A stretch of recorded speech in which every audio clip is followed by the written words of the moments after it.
Hello, and welcome to the North Coast Journal Preview, where we take a look at stories being followed in the upcoming edition of the North Coast Journal.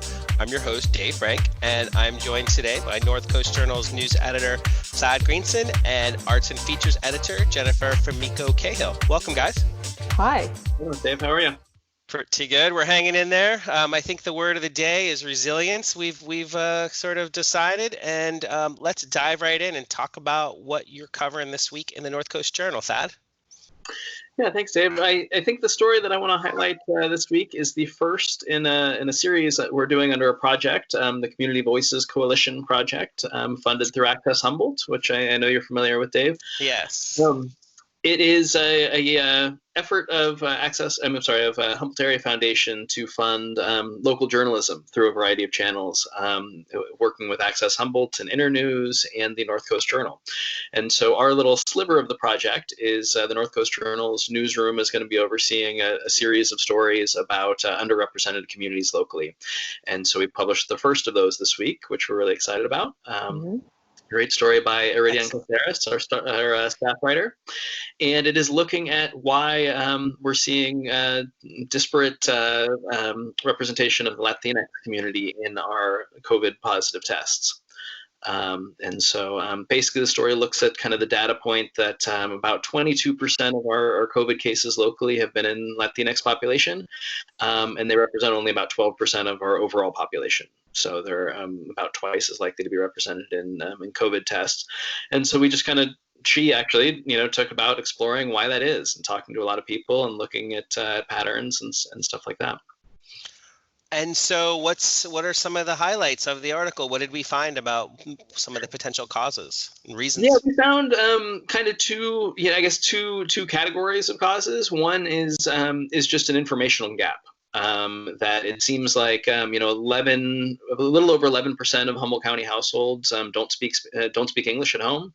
About 7% of those speak Spanish at home, and so that's a sizable percentage of the population that for whom there's a language barrier. And I think that the county has definitely taken some efforts to get COVID information to Spanish-speaking populations, but a lot of those efforts have been translating kind of already existing documents and putting them on their website or pumping them out on their social media channels.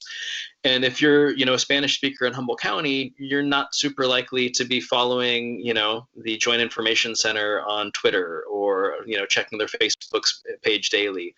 And if you do know that that's the place to go to find information, you're probably gonna have a hard time navigating the county's website to find those documents that are translated in Spanish. And there are some, nonprofit organizations that are doing great work and trying to get that information to those populations, but that's kind of contingent on people being already connected with those organizations. Mm-hmm. So we feel like Iridian's reporting found that there is really just kind of an information gap. There's kind of a heartbreaking anecdote in the story where she's talking to a woman who works the counter at a Mexican mercado in Eureka.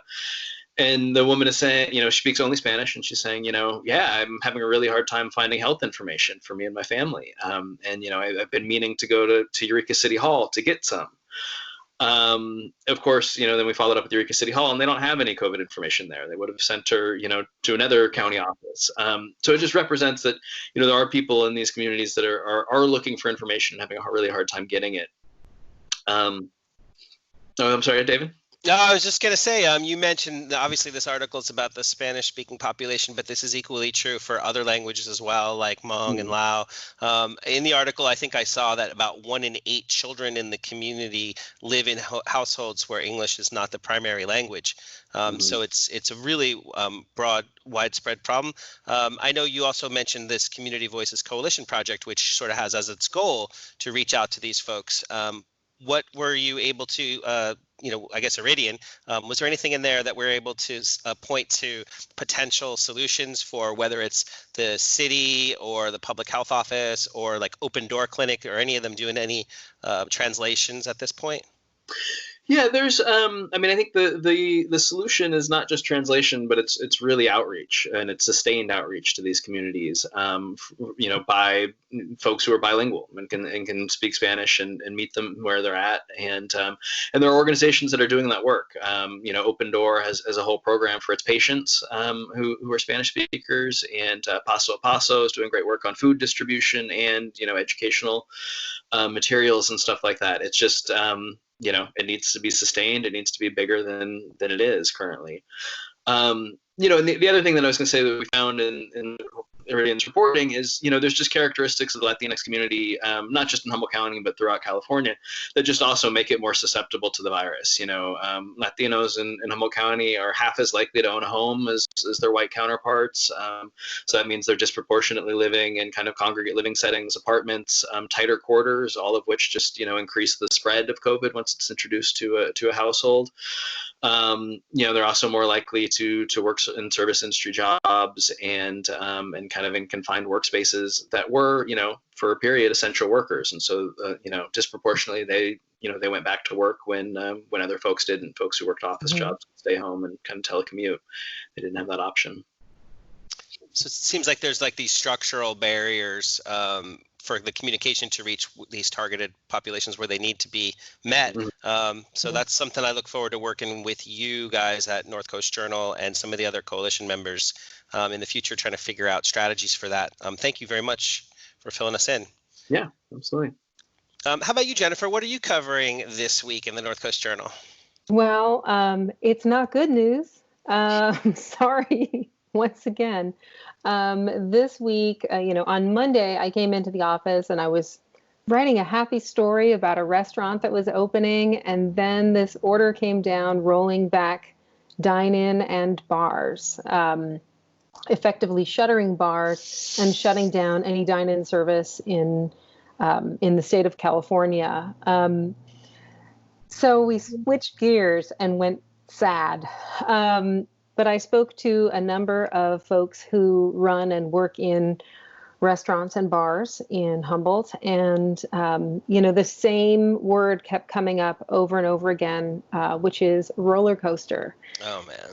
Everybody I talked to said, yeah, it's been a roller coaster. Yeah, it's been a wild ride. And, it has been. A lot of folks who were ready, decided they were going to make the leap of dine-in service, which is no small thing, because if you're doing dine-in service, that means that you are exposing yourself and staff to people who are going to be unmasked, at least for the majority of their visit. So, when we talk about keeping ourselves safe, we want to be in areas that aren't confined, where we are not exposed to other unmasked people for prolonged periods of time. But that's exactly what dining in is, right? You take your time, you eat without a mask, and your server is wearing a mask, but not protected. Basically, you're not protecting them from you. So, they made this leap and rearranged their dining rooms, sometimes at great expense, putting up plexiglass shields and things like that, and restaffing, reorganizing everything. And then boom, now we're rolling back. Now there will be no dine-in. This cuts deeply into profits. If you can still run an outdoor seating arrangement, then you can still allow people to dine on the premises, but it's got to be outdoors. The first person I spoke to about how he was adapting to the pandemic was at Oberon Grill, Nick Cole. And he's the owner there. And he was the first to set up spacing before shelter in place started. And this latest shutdown, it really threw him, even though he kind of saw it coming. He's not sure what he's going to do next. He said right now he's hunkering down and just closing, because takeout does not pay the bills the way it needs to. The kind of food that he serves doesn't lend itself to takeout in the same way that, a place that does burritos might. Right. Reading Nick's comments in this piece really kind of hit me because he's somebody we've touched base with, or Jennifer's touched base with, kind of at every step in this process. And at least outwardly, at least, in the stories, he has always come across as very upbeat, very optimistic of how, initially it was we're respacing tables, then it was, we're going to shift to takeout. And then this time he just seemed kind of at a loss, which was hard to read. Yeah, and I think part of it is knowing that down the road, we don't know what's going to happen next. We don't know how long this will last. We don't know what consumer confidence will be like coming back. We don't know if the restaurant industry as we know it is going to be the same. This was also the case for the Inn at 2nd and C has attached to it Fatsy Klein's Parlor Lounge, and that bar is before COVID, it was serving small plates, cheese boards, some very nice charcuterie, fancy olives, etc., and fancy cocktails, of course. But they were looking to reopen with dine-in because they've got a very big space to work with, and they can space out tables. And they were planning to have entrees, full dinners, more of a full meal service. And they had, in fact, planned to hire a chef. And after doing all these tastings and everything, I spoke to Jennifer Metz. And on Monday, she had a way worse Monday than I did. On Monday, she actually called the chef to say, hey, you're hired. Let's do this. And he said, have you seen the news? And he was the one that informed her that, in fact, dine-in was donezo. So they have a patio, and they're trying to figure out whether or not they can make it work. They're not known for full meals yet, so it's a bit of a leap in a different way than it is for maybe some other restaurants. Other places are just having to shut down entirely because if you're just a bar and you don't have food, you don't have options. Richard's Goat was open as a restaurant and has a couple of tables outside. They never opened fully as a bar or fully dine-in, so they can kind of keep going the way they are. So it's a little confusing, and I can see how people are going to drive around and say, like, oh, that place is a bar. Why are they open? But if you're serving food, you can still be doing takeout and things like that. Meanwhile, over at Jack's Seafood, there's a different story. They've got 10 tables outside, and the city may let them, they're in negotiation now, may let them spread out onto Madigan Plaza. Oh. Being able to have people dining on the premises makes a huge difference for them. Previously, when I talked to Jack Wu, the owner, in May, he was just doing takeout and maybe breaking $300 on a good day. $300 total receipts. And you've got 2 kitchen staff making between $16 and $18 an hour. And you've got a server making, granted, minimum wage plus tips, but then you've got your ingredients, which for Jack's Seafood are quite expensive. Right. You can't move crab sandwiches all day and expect not to spend $100 right there. So for Jack's Seafood, you're thinking, oh, well, this is great. They're able to, adapt to this. And that is a good thing. But it's only possible because it's summer right now. If we were in the middle of winter and having rain every day, I don't think they're pulling in people for fish and chips. So right now, there are some solutions people can work with. Some places, unlike Oberon, which has a sloped, graded sidewalk, some places can do sidewalks. Some places, the city and the county are trying to help people move their business onto sidewalks and out of doors. But how long is that going to last? It's not a long-term solution. The kinds of solutions that restaurants are having to come up with it on their own are not necessarily going to pull us out of this. They're going to need more help. And whether that help is coming from the government or not has yet to be seen. So in the article you mentioned 511. Are they one of the restaurants that's just going to try to make it work? Was that how that looked? We don't know yet.